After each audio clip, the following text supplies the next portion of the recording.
بسم الله الرحمن الرحيم الحمد لله والصلاة والسلام على رسول الله محمد وعلى آله وصحبه ومن اهتدى بهداه اللهم أرنا الحق حقا وارزقنا اتباعه وأرنا الباطل باطلا وارزقنا اجتنابه ئیماندارانی بەڕێز مسلمانانی خۆشەویست بینەرانی ئازیز سەلام و ڕەحمەت و میهرەبانی خوای پەروەردگارتان لێبێ.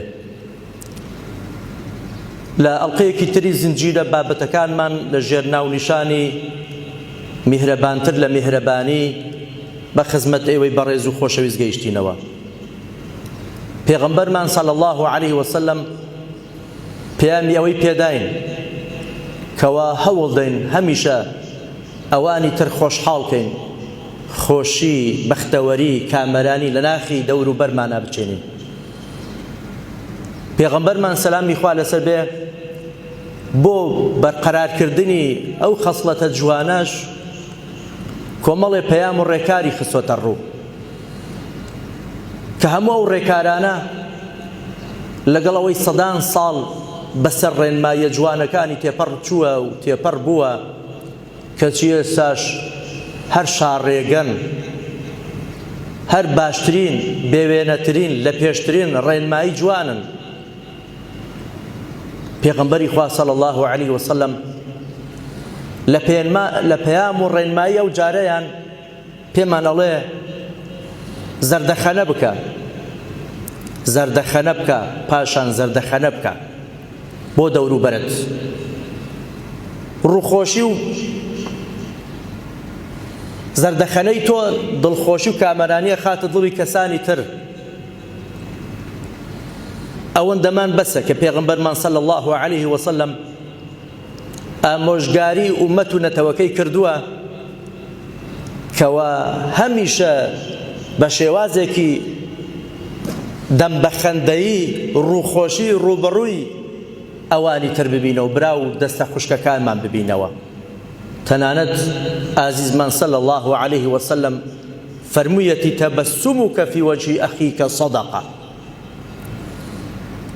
دەمبەخەندەی تۆ بەرامبەر براکەت، خوشکەکەت، دەور و بەرەکەت سەدەقەیە، خێرە، ئەجر و پاداشی لەسەر وەرەگریتەوە. لە ئیسلامدا تەنانەت دەمبەخەندەی و ڕووخۆشەکانیشمان بەبێ ئەجر تێپەڕ ناکە، پاداشی لەسەر وەرەگرینەوە. بەڕێزانم، ئاینی ئەمە ئاینی دڵخۆشیە، بەختەوەریە، کامەرانیە، دەمبەخەندەییە، ڕووخۆشیە. بەڵکو پێغەمبەری خوا صلی الله عليه وسلم ئەو ڕووخۆشی و دەمبەخەندەیەی ئەژمار کردووە لە ڕیزی ئەوانەی کە پێیان دەگوترێ ئەلمەعروف، شتە چاکەکان، باشەکان، کە مرۆڤ وایە پێویستە هەمیشە بە پێی چاکە بجوڵێتەوە و هەڵس و کەوت بکات. ئەی فەرموو لا تحقرن من المعروف شيئا ولو أن تلقى أخاك بوجه طلق. کاری چاک، کاری باش بەکەم مەزانە و بەکەم سەیر مەکە. ئەگەر تەنها شتێکی ئەوەندە بچووکیش بێ، تۆ کە کاتێک بە براکەت، بە خوشکەکەت ئەگەی بە ڕوویەکی خۆشەوە، بە دەمبەخەندەییەوە ڕووبەڕووی ئەبیتەوە. بۆیە بابەی موسڵمان، خوشک و برای موسڵمان، پێویستە هەمیشە دەمبەخەندە بیت، زەردەخەنە لەسەر ڕوو ڕوخسار تا ببینێ، ڕوخسار هەمیشە کراوە بێ، خۆشحاڵی پێوە دیار بێ، خۆشەویستی لێ ببارێ. ئەوە ڕێبازی پێغەمبەرمانە صلی الله عليه وسلم.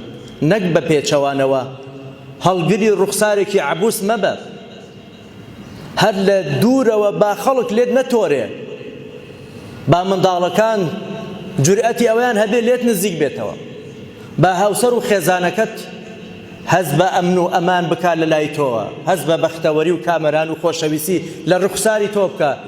جا تۆ وەکو ئافرەتێک بەرامبەر پیاوەکەت، پیاوەکەش بەرامبەر تۆ.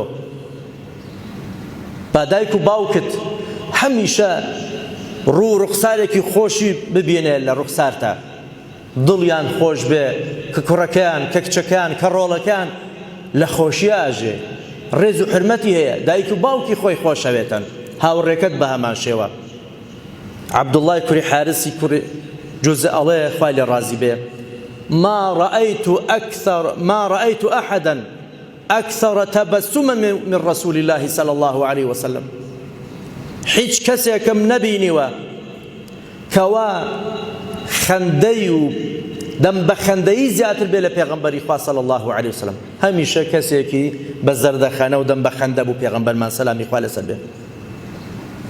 جەریری کوڕی عەبدوڵڵای بەجەری ئەڵێ ما رآني رسول الله صلى الله عليه وسلم إلا تبسم في وجهي.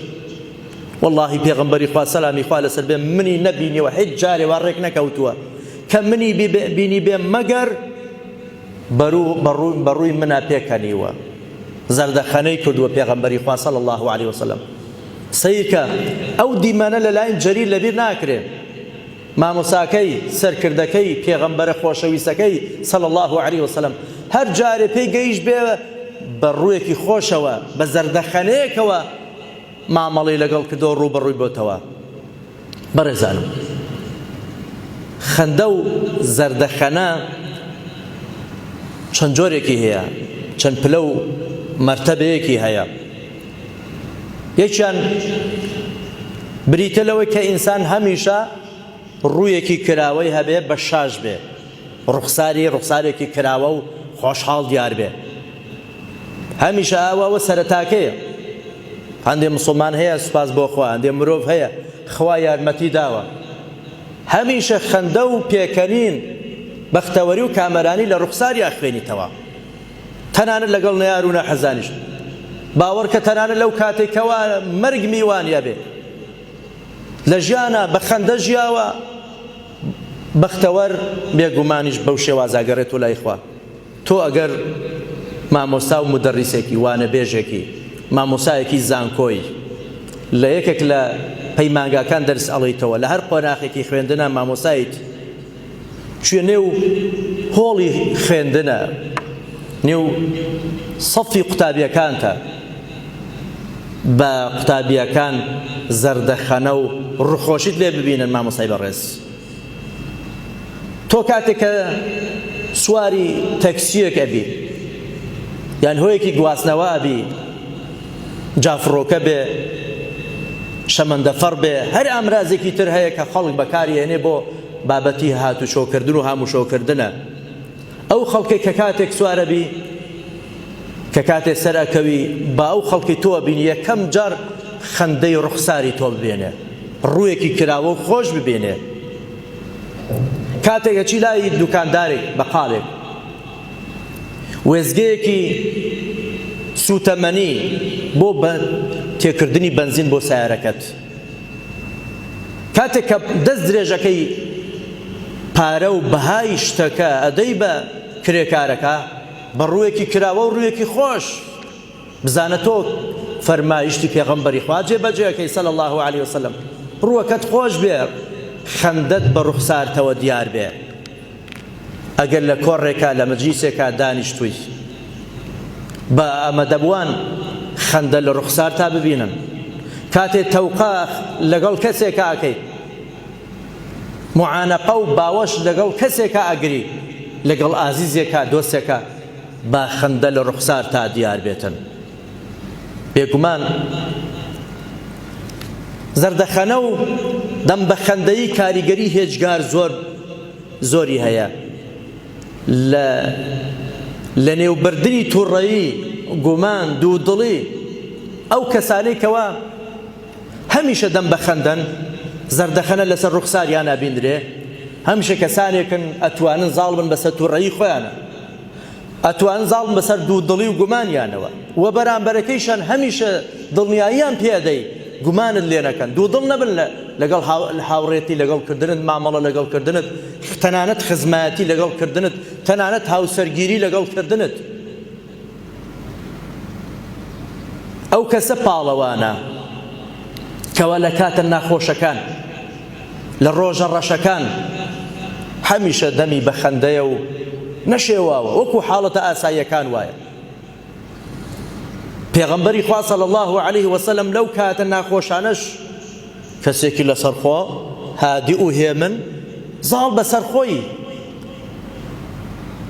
ئەنەسی کوڕی مالیک خوای لە ڕازی بێ گەڕیتەوە ئەڵێ ڕۆژێکیان لە خزمەت پێغەمبەری خوا ڕۆیشتین سەلامی خوا لەسەر بێ ئەو کاتە پێغەمبەری خوا سەلامی خوا لەسەر بێ عەبایەک کەراسێکی نەجرانی لەبەر بوو کە لێوی سەرەوەی زۆر ئەستور بوون پیاوێکی دەشتەکی و ئەعرابی بە دوامان کرد وازی لێ نێنای هەر بە دوای پێغەمبەری خوا کەوت و دەهات تا ئەوە بوو لە شوێنێکە لە جێگا و مەوقیفێکە پێمان گەیشت بە پێغەمبەری خوا صلی الله علیه وسلم هەر نزیک بوویەوە لە پێغەمبەری خوا سەلامی خوا لەسەر تا ئەوە بوو لێواری قەمیسەکەی پێغەمبەری خوای گرت یان عەباکەی زۆر بە توندی ڕای کێشا ئەوەندە بە توندی گرەیدا و ڕای کێشا سێم بەخوا ئەڵێ لەسەر سەفحەی پێغەمبەری خوا لەسەر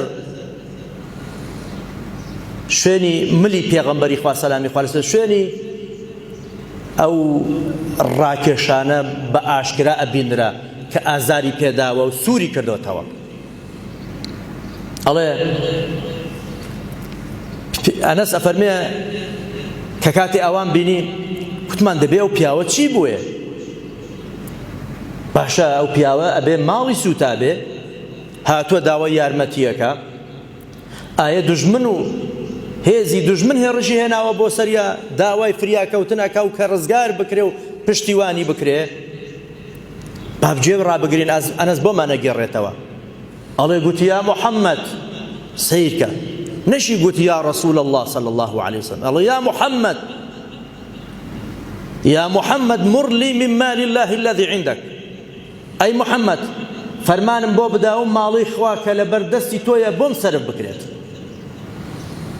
ئای سەرکردەکان بەرپرسانی وڵاتی موسڵمانان لە محەممەد فێری ئەخلاق و ڕەوش بوون مامەڵەکردن بن لەگەڵ هاوڵاتیەکی خۆت ئەگەر مامەڵەیەکی نادروستیش لە ئاقاتان بکرێت ئەگەر یەکێک لێوە لە شوێنێکی قەڵەباقیە لە شوێنێکی گشتیە هاوڵاتیەک ئاواتان لێ بکە چۆن وەڵام یەدەنەوە بەداخەوە ڕەنگە بن بزر بکرێ شوێن بزر بکرێ ئازاری زۆری بێت دەستگیرە کرێ تەنان جاری بێ ڕەنگە هەندێک بیشی کوژن پێغەمبەری خوا ئەڵێ ئاوڕەیەکی داوە سەلامی خوا لەسەر بێ پێکەنی و زەردەخەنەیەکی کرد و فەرمانیدا فەرمووی بڕۆن ئەوەندەی بۆ سەرفکەن بڕیاریدا کە هەندێک هاوکاری بکرێتن بەڵێ پێغەمبەری خوا پاڵەوان بوو پاڵەوان ئەو تەسەڕوفاتانە ئەو هەڵس و کەوتانەی ئەو کەسە نەزانە هیچ کاری نەکرد لە پێغەمبەری خوا سەلامی خوا تووڕەی نەکرد سزای ئەو ئینسانەی نەدا پێغەمبەری خوا سەلامی خوا لەسەر بێ بەڵکو پێغەمبەری خوا زاڵ بوو بەسەر ئەعسابی خۆیە زەردەخەنەشێکە لەو حاڵەتە ناسکەدا بەڕووی کەسەکە هاواری نەکرد نەیچیڕاند خۆی لێ تووڕە نەکرد بەڵکو فەرمانیش ئەدا کەوا هاوکاری بکرێتن